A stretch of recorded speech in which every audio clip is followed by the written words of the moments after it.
Well, hello, I'm back. Are y'all ready for me? All right. So I'm Regina with the Juice Radio and Talk Show, and I decided I would go live, build up this channel, get some more content, and tell y'all about this fabulous show I just watched. All right. So, as you saw in the description, I saw this show and it is called 60 Days In. And it is a great show. Now, this is not the first time that it's been on. Like some of y'all probably been like me, like, oh my goodness, Regina, where have you been? This show has been out for a while. Yes, it has been out for a while. I understand that. However, it is still a great show. All right, so I'm so excited about this more so because this season because it's filmed right here in Georgia. Yep, right here in Georgia. Now, before y'all come at me, some of it I know y'all are probably saying, hey, there was, other showings. Maybe they were in Georgia too. I don't know because I wasn't all in tune to it, but I really am trying to get more involved with the Georgia production, trying to help support my city, my state. All right, so this show I'm going to do a little bit of quick review on the show. It is called 60 Days In. For those of you who are just watching, it is a great show. This is a really great show, 60 Days In. And it talks a lot about the prison system and how prisons are and what things they need to change. And even though a lot of people really don't realize this, but they really should, but they don't realize that prisoners have rights too. And that means that they should not have to live in deplorable conditions, even though a lot of people may say, well, they're prisoners, let them live the way they need to live. They shouldn't be there in the first place. Well, you tend to say that sometimes until it becomes one of your family members. When it becomes one of your family members, then you guys got a whole bunch to say about how they're living and what kind of food they're eating and all kind of stuff like that. And and then sometimes your voices aren't as loud because the prisoner, sheriffs and people that's there, guards and all that, may not listen to you as much.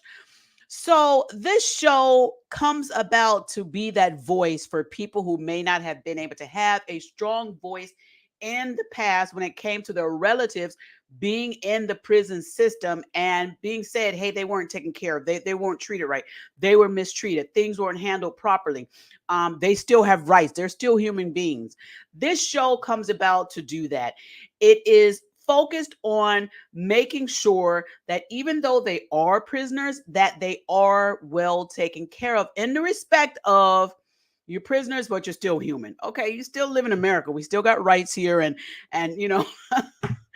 things need to be done in the right way. Okay, so that's what this show is about. So this season on 60 Days In, and the title is 60 Days In. And for those of you who don't know, the show 60 Days In is about people who volunteer to go in to these prisons in disguise or incognito. Okay, they volunteer to go back in. Now, the people that are on this particular season, season 7, there's 4 of them that I saw in the first episode. These are the 4 there.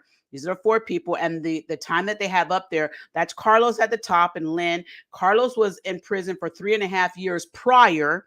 Okay, he was in prison for 3.5 years prior, and he was in a gang. He was in a notorious gang where he lived, and he did get out. And he was also stabbed several times before he got out. I mean, he was stabbed really, really bad. I mean, he tells his story about how they almost took his life, and he's got out. He's reformed now. He goes to tell his story about he's a trucker now, driving tractor trailers. He has a beautiful wife, and he started his life over. The reason why Carlos decided to be a volunteer to go into the prison system, to volunteer to be one of these coverts, is because he wanted to help to make a change. He says he wants to exchange people's guns for backpacks. He wants them to get into books and reading and stuff like that and do something with their lives. He don't want them to be the same way that he was. He's trying to make a change, and he's using his own self to do that. Hey, Carmen's in the chat. Hey, Carmen.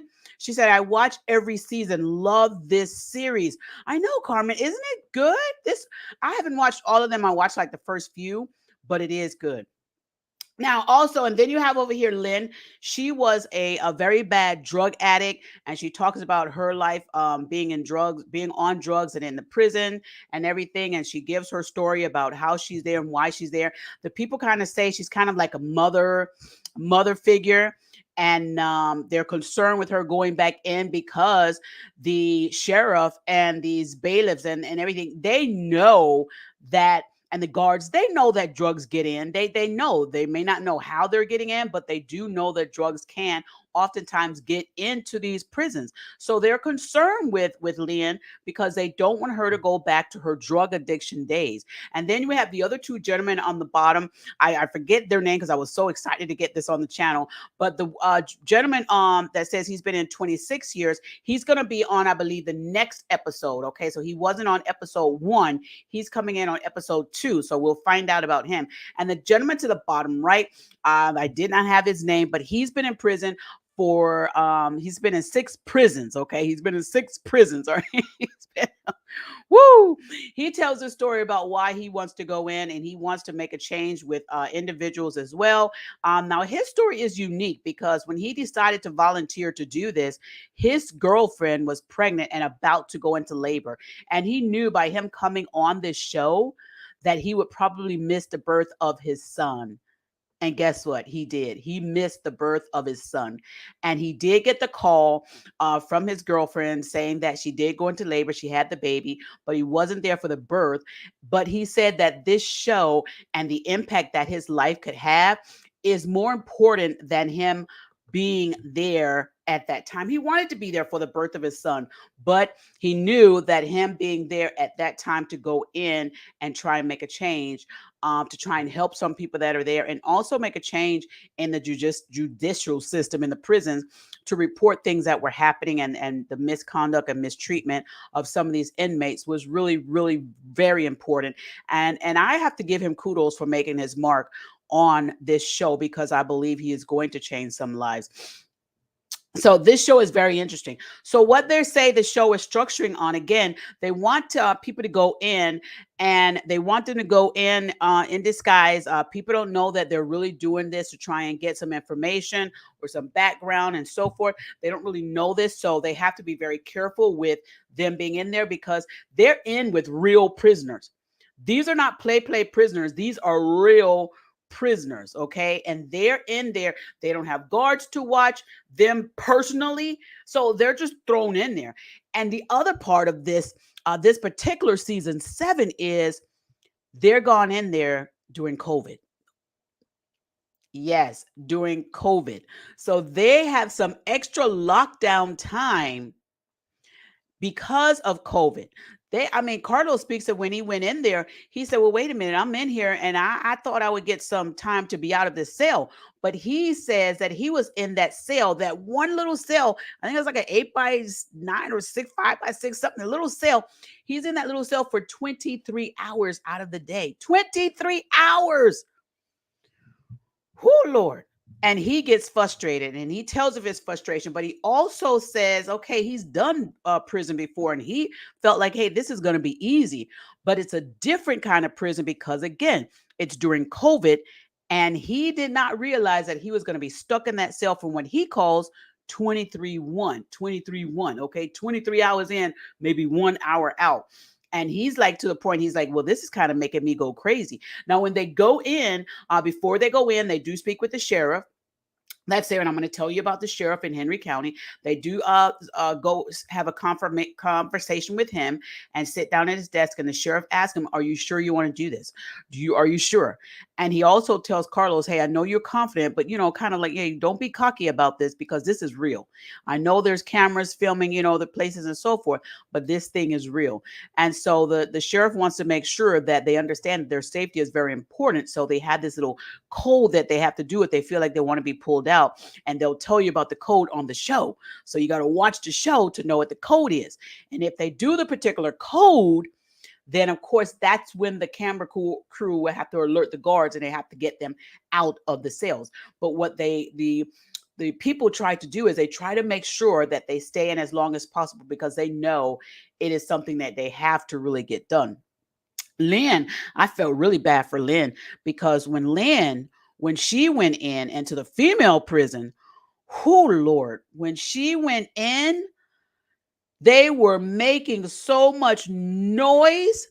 They were yelling and screaming. I mean, some of these people on this show, I mean, these prisoners seem like they need to be in an insane asylum, not just in a prison.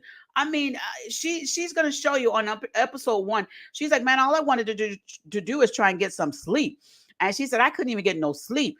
There's yelling, there's screaming, there's cussing, there's all this bickering going on. The girls don't want to go to sleep, and then her cellmate, because they're not in cells by themselves, they have to share a cell with another prisoner who's a real prisoner, not somebody that they talk to and say, 'Hey, you got somebody coming in that's filming.' No, they're just thrown in there with a real prisoner. And her partner, the lady that she's in there with, the other prisoner, not her partner, she gets up and she's trying to sleep, and she decided to get up and yell back at the other people that's yelling, and they're the other ladies. And then she starts kicking the door of the gate of the cell. She starts kicking. And Lynn is like, "My God," she said, "this girl kicks like a horse." And she said she did it for like 20 minutes straight. She said she's got a fierce kick. I mean, it was something else. And Lynn was saying how she couldn't even go to sleep. She says, "I couldn't even go to sleep." She said sometimes to escape the knowledge of knowing that you're in prison and to escape that reality, you tend to want to go to sleep because it kind of takes your mind off of actually being where you are. But because all the noise was going on in the prison, she couldn't do it. She says, "I couldn't even sleep." So that makes you even more angry. It makes you more frustrated. It makes you more upset because now you can't even sleep. And also, you're in prison. This show is something else. It is something else. Okay, so let me tell you about this sheriff. This sheriff, his name is Reginald Scandrett, and he's the sheriff of Henry County. And he is actually the first African American sheriff elected to serve at Henry County Jail in Georgia. Okay, so he's the first African American to serve. And the A&E put a title here. It says he's on a mission to pinpoint the problems within the jail and reduce reincarceration rates. And it says he received the Georgia Jail Association Outstanding Dedicated Service Award in 1984. This guy, I mean, he's really in this because he really wants to make an impact. And I'm glad he's doing that because, again, a lot of people may not think that prisoners have rights, but they do. Why do you think they get lawyers? They got rights. But even after the lawyer is done, even after they've lost a case, even after they have to go to prison, they still have rights even when we're in the prison, when they're in the prison. So this is the Henry County Sheriff's site. Let me take you over there so you can see that. I'm going to share this screen here. All right. So this is the Henry County Sheriff's site over here. And let me bring up, and this is his name, his Sheriff Scandrett. All right. So here's Sheriff Scandrett here, and he has all his information on there, and he's making a change here in the Henry County. And I like that. I'm glad that he's wanting to go in and change some of the things there. He wants to make sure that people, once you get incarcerated, once you don't come back and get, in prison again or in jail again, he don't want that to happen. And just to tell you a little bit about this sheriff, Mr. Scandrett, it says he's a career law enforcement officer. He joined the office in 1990 as a detention officer and was promoted to positions of increasing responsibility over the past 25 years. It says Sheriff Scandrett retired as the chief deputy of DeKalb Sheriff Office. Now, if he worked in DeKalb, honey, Henry County is probably a breeze for him. I'm gonna just have to say that because woo. If he worked in DeKalb County, woo, Lord. All right, so he came over here to Henry County to kind of get a vacation. All right, so it says Sheriff Scandrett retired as the deputy as the chief deputy from DeKalb County Sheriff's Office, heading the state's largest adult pretrial detention facility over 30 years of service. All right, he was in pretrial detention. He was responsible for managing all operations of the agency, which included the jail division, field division, court division, training division, and reserve division. He was jail division commander for 4 years prior to promotion to chief deputy in August of 2014. The 3,800 bed capacity jail houses over 2,200 persons daily and processes more than 40,000 detainees each year. Woo, Lord, that's a lot. Oh my goodness, that's a lot. Okay, so it says during his tenure with the agency, Scandrett instituted practices that remain integral to the agency's operation today. Among them are the annual multi-jurisdictional Operation Safe Street Task Force, now known as Operation Safe DeKalb, and the Gang Task Force Unit. He's got, all kinds of, accolades here on this website. You can read more about it. Information there in the link. But he's there to make a change. And, I pray that he is very successful at what he does. And I'm sure he will be, because he's doing a lot there in Henry County. All right. So he's there on the show and he tells about, talk to all of these inmates on there as well. And he's letting them know that, this is not going to be just some hunky dunky little stuff. And there's on the first episode, there's this scene that takes place that I wanted to bring up, and it mentions who Sheriff Scandrett has as a spokesperson to help him with this problem in these jails and prisons. And that person is Shaquille O'Neal. Yes, Shaquille O'Neal is somebody that's there that's helping Sheriff Scandrett to get all of this done, because Shaquille is somebody who cares about making sure that people get on a better path. So I'm going to share this screen and show you this site. Here's Shaquille O'Neal. It says Shaquille O'Neal is announced as Henry County Sheriff's Office Director of Community Relations. Ding, ding, ding, ding, ding. If you didn't know. All right. So a lot of you who are in Georgia know that Shaquille O'Neal also resides here in Georgia, and he's got a big impact here in Georgia. We actually went to a car show that was here in Georgia. My husband and I and my family, we went to a car show that was being done there in Henry County, and Shaquille O'Neal happened to be a person that was there along with Sheriff Scandrett. Sheriff Scandrett was there as well, and they were talking about the changes that the two of them wanted to make an impact here in Henry County. They're in Henry County. They were speaking of that when we were at the car show, and they're letting all the people know the changes and things that they're looking forward to doing. And Shaquille says on the first episode, he says that him and Sheriff Scandrett is kind of like the a duo, almost like a Batman and Robin type of thing. So he's glad that look, they got that emblem right on Shaq's head, on his forehead. That's not even my computer. I got that right on his forehead. That's funny.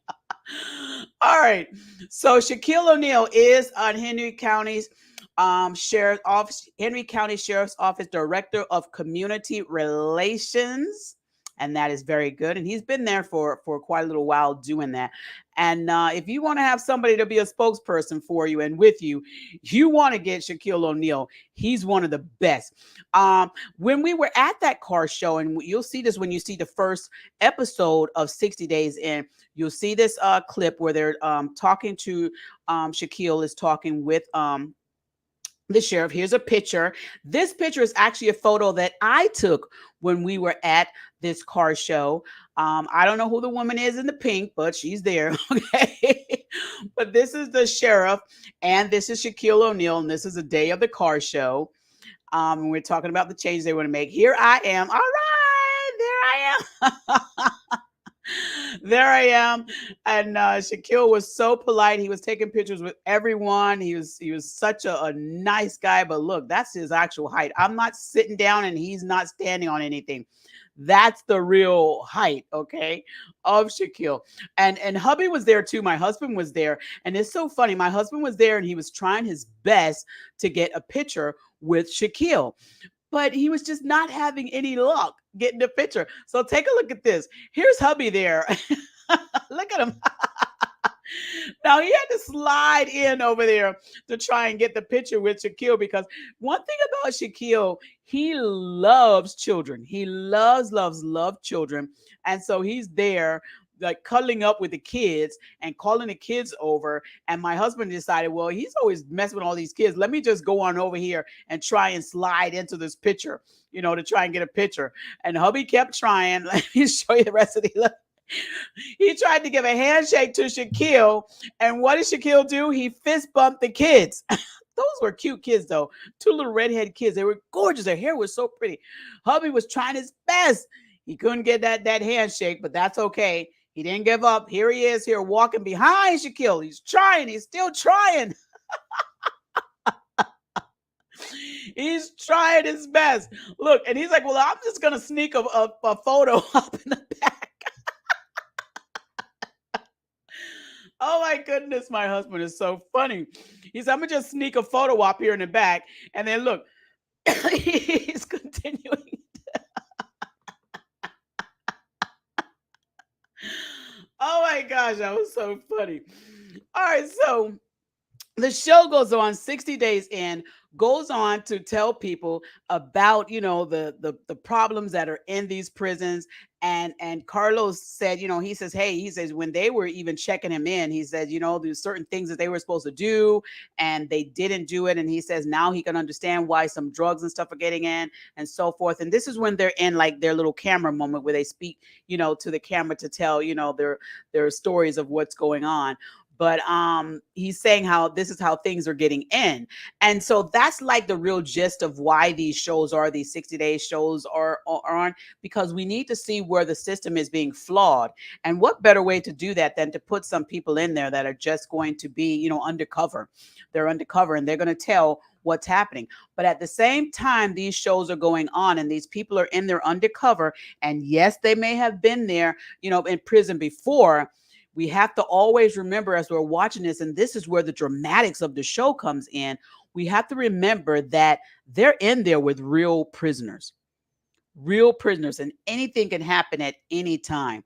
They can flip out or the prisoners can flip out. And so these people are actually risking their lives being back in these prisons to do this show. But the importance of making a change and making a difference and changing some things that are wrong is more important than that to them than the very sake of their life. They it's that impactful to them that they want to do this so that there can be changes done in the prison system and in these jails.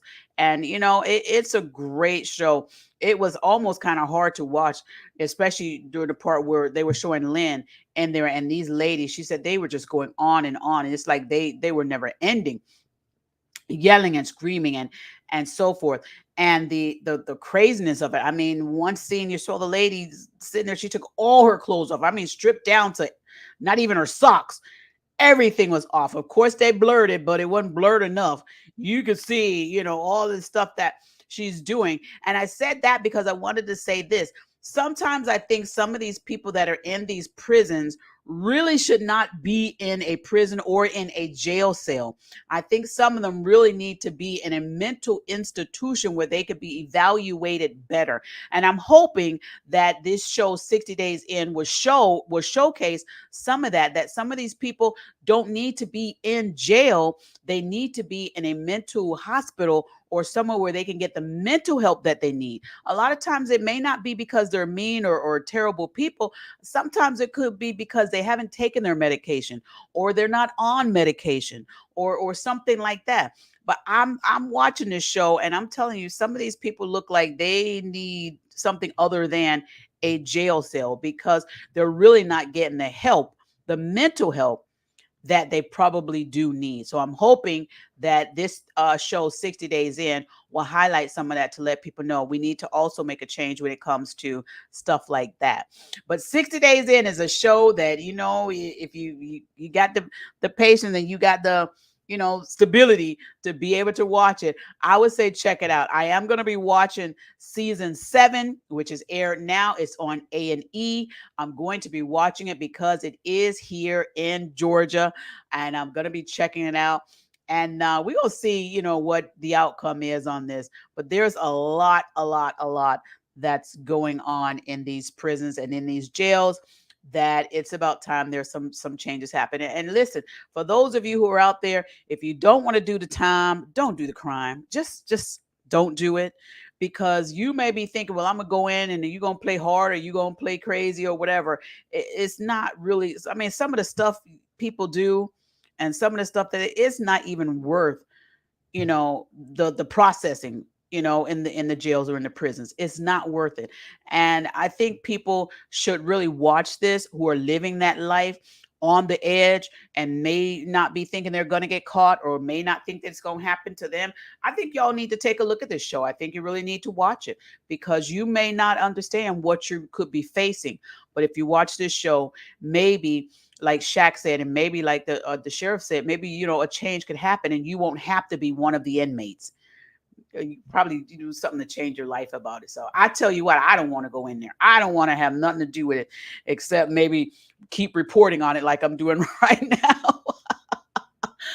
All right, so that's my little recap on 60 Days In. It's it's not a new series, but it's a new season. This is season 7, has aired. First episode is already out. Y'all go on and check that out. It is something. Like I said, I normally don't watch, haven't watched it in years, but I'm gonna start watching now, because this is really something else. So y'all check out 60 Days In.